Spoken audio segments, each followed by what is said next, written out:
Thank you very much. So as Mike said, I've had about, let me just get this working. Yeah, there we go. About 2 days notice for this, so I was looking at a blank piece of paper. What do?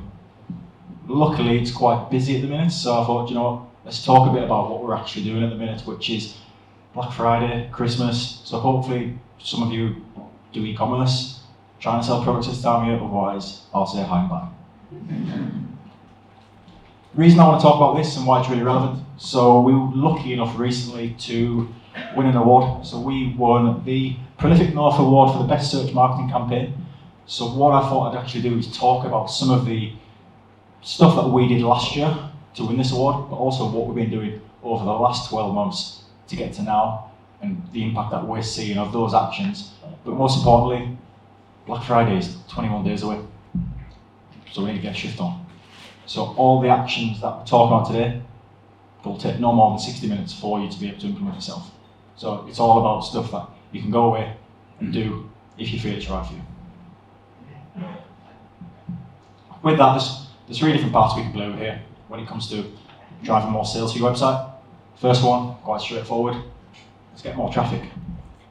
The problem right now with driving more traffic to your site, everyone's advertising. So when everyone's advertising, there's limited users to target, advertising space to go after, costs go up. Then you can improve your conversion rate. Same number of people come to your site. If we get more than convert, we're going to make more money. Or the final lever we can pull, increase the average order value. Get people spending more on your website. Again, let's make more money. Fairly straightforward. So what I'll do is talk through a few bits and pieces that we're doing and bring it all back to a lot you'll hear about Stone Refurb. The guys who've been running this campaign, we've seen fantastic results using these exact tactics last year, but some of the stuff we're doing in the last 2 weeks. So this is some data from Reddit so I was speaking to Reddit a few weeks back about Christmas and what they could do. Christmas, Black Friday, shopping, gifting, it's a long period. It's not all about Black Friday. Black Friday is one day. It's not, you've got to get it right on that one day. What they actually see is people start talking about Christmas and shopping October. So we're 4 or 5 weeks into this already. Good news is it's quite a long period. We see right now more and more people are talking about this. It's going to build up over the next few weeks. It doesn't actually peak at Black Friday. It will continue over the weeks as we go forward to Christmas. So there is still time if you haven't planned on this anyway. To give you a bit of insight into the Stone campaign last year, we didn't actually start planning until about the 7th of November. Got a campaign live by the 10th, ran it for 3 weeks, got great results. But this year's going to be a bit different as well. It's not all about Black Friday, it's not all about Christmas, and why? Everyone knows about energy bills, cost of living crisis. There's a whole panel talk about this later. I won't go into that one too much. We know people don't have a huge amount of money, or it's harder to get people to buy. And we've got a World Cup. So that's going to distract people from Black Friday, from shopping, people in the pubs and so on. People have other stuff to do. Why is that a bit harder for us? Conveniently, England against USA, 8 o'clock Black Friday. It's like a campaign from Amazon. Now if you look at last year's this data from Shoptimised, 19% of all Black Friday revenue was between 7 o'clock and 10 PM on Black Friday. This game kicks off at 8 o'clock. So peak time of when you'd expect the sales to come through, a significant proportion of consumers aren't going to be online. They're going to be busy doing other stuff. So what can you do about that? Well, we're not going to change the time of the game. Plan your budget over a longer time. We did ours over 3 weeks last year. We're starting now. We're launching a campaign on Monday. We're going all the way through Black Friday, going through to Christmas with the same campaign. We're not swapping off for Cyber Monday. Black Friday, Cyber Monday is the same campaign now, because Black Friday traditionally is about in-store retail. You'll see all the videos from America where people fighting over plasma screens, trying to get the cheapest deal, and then that would come online for Cyber Monday over the weekend. It's all digital now. So there's no reason for you to need to switch between Black Friday and Cyber Monday. We did last year, it didn't work. because as soon as you swap that creative out, it's got to relearn. So all the learnings that we had from our Black Friday campaign over 3 weeks before there, we then lost. So the performance we saw through the Cyber Monday period, suppressed, wasn't as good. This year we're just running one creative. It's not even really Black Friday specific too much. Something that we can run throughout that whole time and not have to swap it off because it's no longer relevant. Take it through Christmas as well. One of the bits that Google were telling us about recently is that because of the World Cup, they've looked at how people potentially will change their buying habits. Some people are going earlier. Now, back in October, the World Cup runs to the week before Christmas. There'll be less games as you get to the end of the tournament. So you may see a mad rush more in that traditional Christmas period, more like you used to a couple of years ago. So you could see higher demand later on, but if you've put all your budget into one day Black Friday, you may not have the budget then to actually capitalise on when people are coming back into market. And last year was Stone. So looking at Black Friday, only 10% of the revenue that we generated was on that one day, and that was across a 3-week period. We got most of that the week before, 10 days before it. We really saw it increase around the 15th to the 20th, and then kicked up off the back of that. Yes, Black Friday was our highest revenue day on its own, but when you look at it over the longer period of time, it just gives you many more opportunities rather than saying, I've got to get it right on that one day. On the flip side, we have another client who gave us their creative at 5 o'clock on Black Friday. Didn't get many sales. The other option is look at your budget and look at your, it doesn't have to be Black Friday campaigns, Black Friday creative, Black Friday everywhere. You've got data behind your best performing campaigns. All this is, there's more people coming into market. They still want to buy. It doesn't have to be an offer to get someone to buy. Yes, over the next 2 weeks, they're going to be looking for offers to try and figure out, do I go with this brand? Do I go with that brand? Or they're doing 20% off now. Potentially on the day, they may go up to 40%. What you need to do though is get in front of those people now. Use the campaigns that you've got that you know work well, rather than trying to reinvent the wheel with brand new creative, brand new campaigns that have no data, no learnings behind them, and you're kind of hoping that they do work. And like I said, be there in December. It's not all about one day. People will be looking going into December. People who haven't planned in time, people will be looking to make sure they can buy those last minute. You will see a rush. We saw that last year, we expect to see it again, especially if there's going to be less people looking around that core week. So I'm just going to break it down in a couple of areas. Firstly, going back to the levers we can pull. So how can we drive more traffic? First one, the user journey isn't one click, one channel, one visit. It's not that simple. We all know people going different channels, go away, have a bit of research, look again, go on my mobile, go on my desktop. But if you stick to looking very much just at, this is my channel specific performance, you're going to miss out on opportunities. So let's look at it. You might have a PPC target, ROAS 5-1, social 7-1. Then let's chuck in website conversion rates. There's all sorts of different data you can look at that just makes it confusing. Then you go, do I need a last click model? Is it first click model? Facebook report differently to Google. How can you put all that together and go, this is exactly what I need to do? Simplify it. So what we did, we brought out the marketing efficiency ratio. Has anyone heard of that before? It's pretty simple.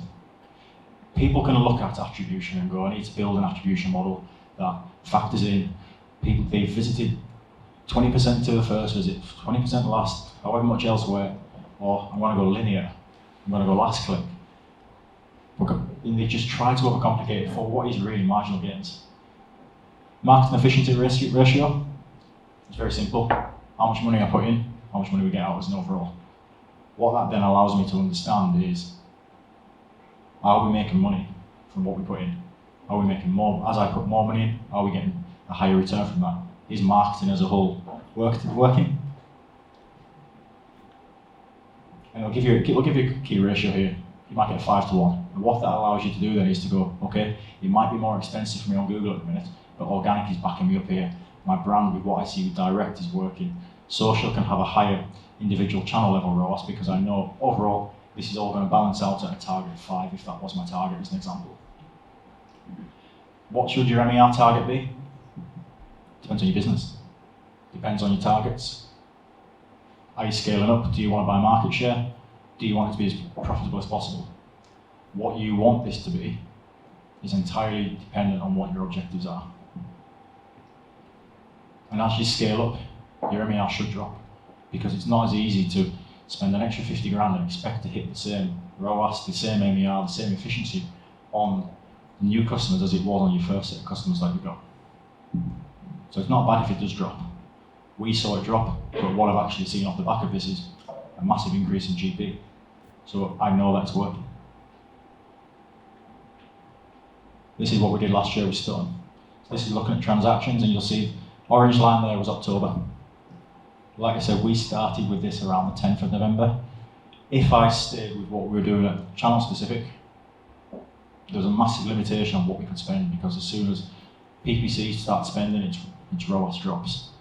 But with this, what we saw straight away, and we said, don't worry too much about what you see at channel level with your ROAS targets, because as soon as we start spending, assisted conversions increase.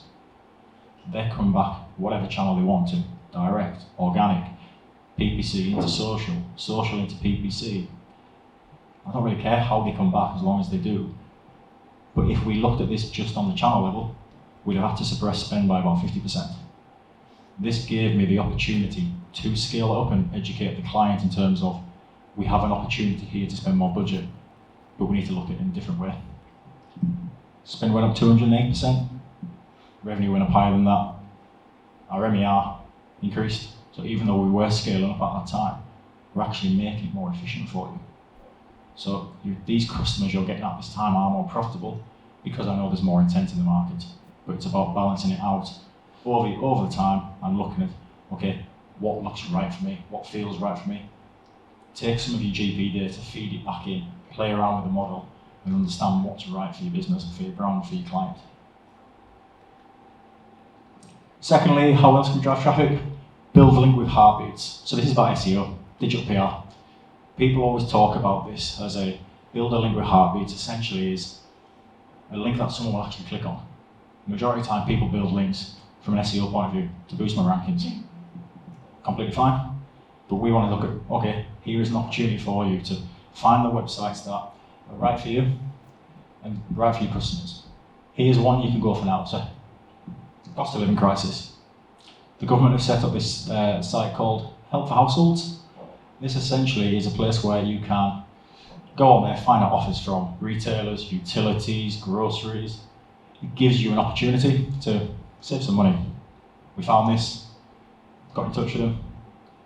They said, can you give us a discount code?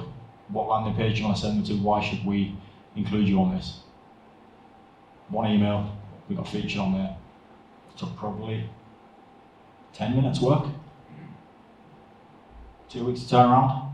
So go on there if you've got any, if you feel like as a business you've got an offer where you can help people save money, discount code, it'd be relevant for this. All you've got to do is drop an email to them. They'll send you 3 questions about your business, review it, they upload it, and says live. In terms of link with a heartbeat, this is referral traffic over the last 2.5 months. You'll see when that went live. That goes over 2,000 new users to the site. It's got a link off a .gov website.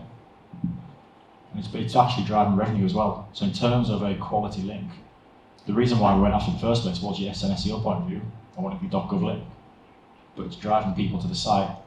More referral traffic than any single site that they've got, and it's making us money as well. So in terms of a return of the work we put in, it's absolutely massive. Go away, go on the Help for Household website, you'll see the details in there for who you need to contact, get in touch with them, you'll be on there in a week, 2 weeks. Then, in terms of conversion rate, yeah, Black Friday's 3 weeks away, but it's not too late. You look at this and go, oh, we've got testing to do, we've got to get it built, get it on the website. Let's look at how we can actually do this and have an impact.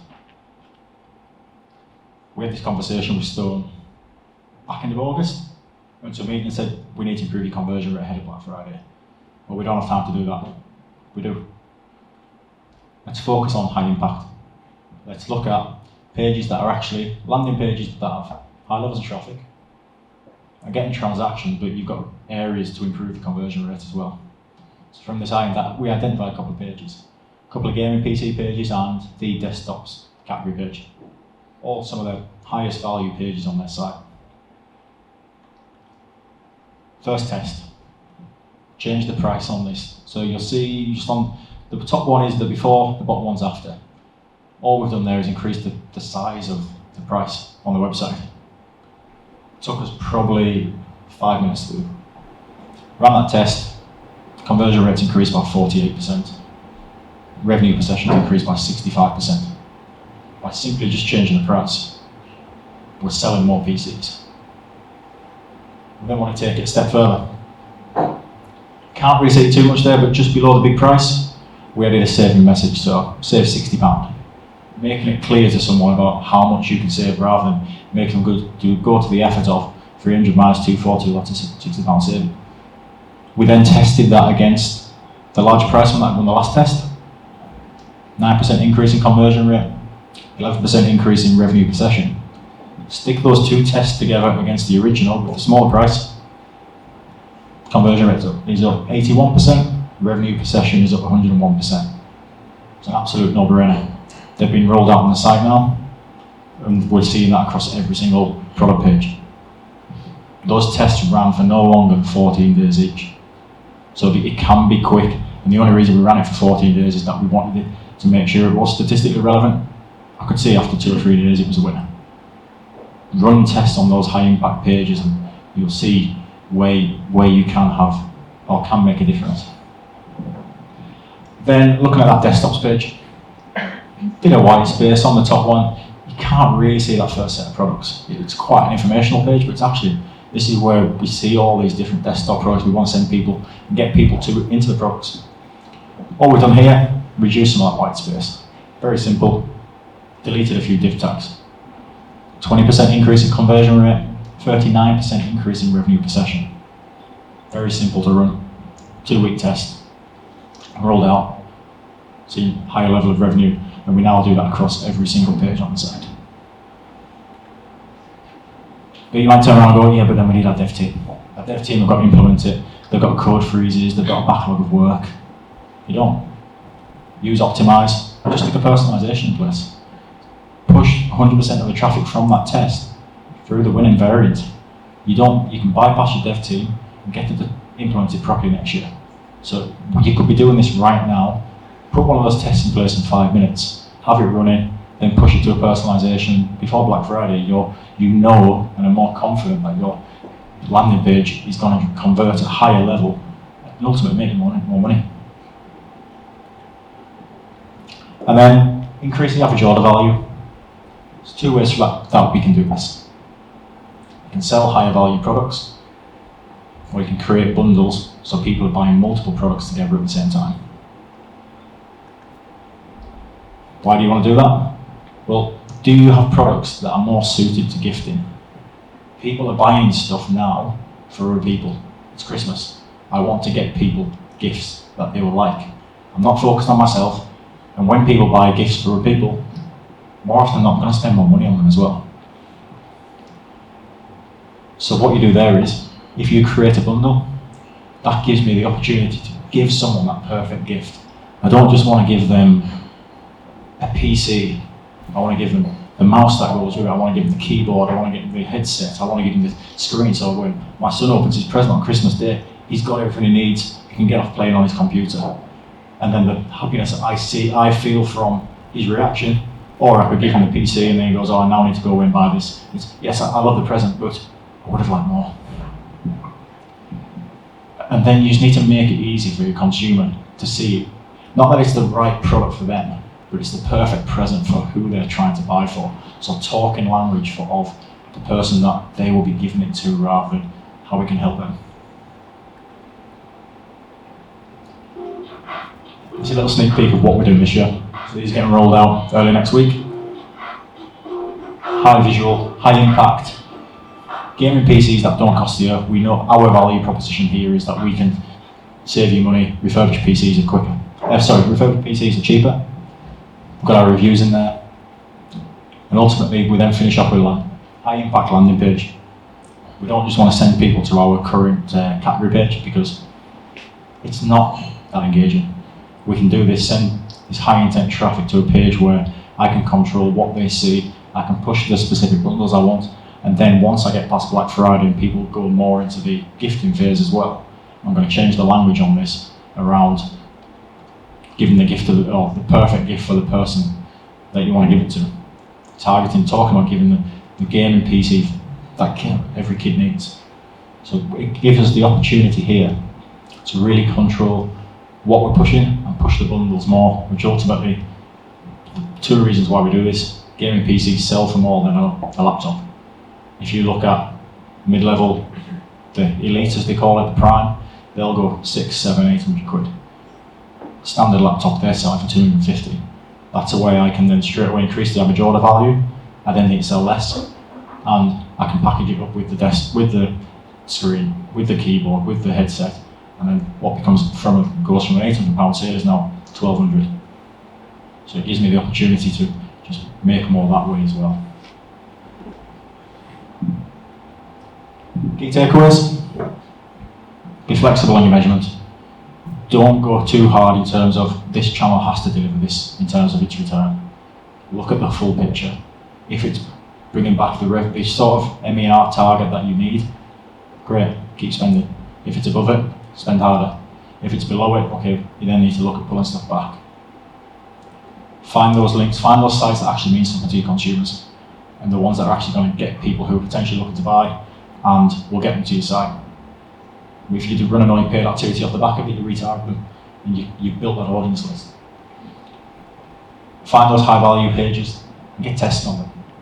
Just get testing today. It's simple. Have it set up in 5 minutes. And then focus on the products that are suited for Christmas, the gifts, and then how you can then bundle them up as well to ultimately sell at a higher level. So yeah, that was just a couple of points really in terms of what we're doing. Do I know this works? Yeah, we saw it last year.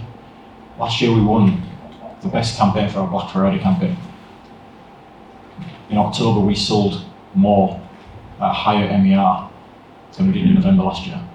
So, and that's by implementing this stuff right now. This is what we do and we know it works. Black Friday, I expect we'll double it because this works. So, thank you very much for your time.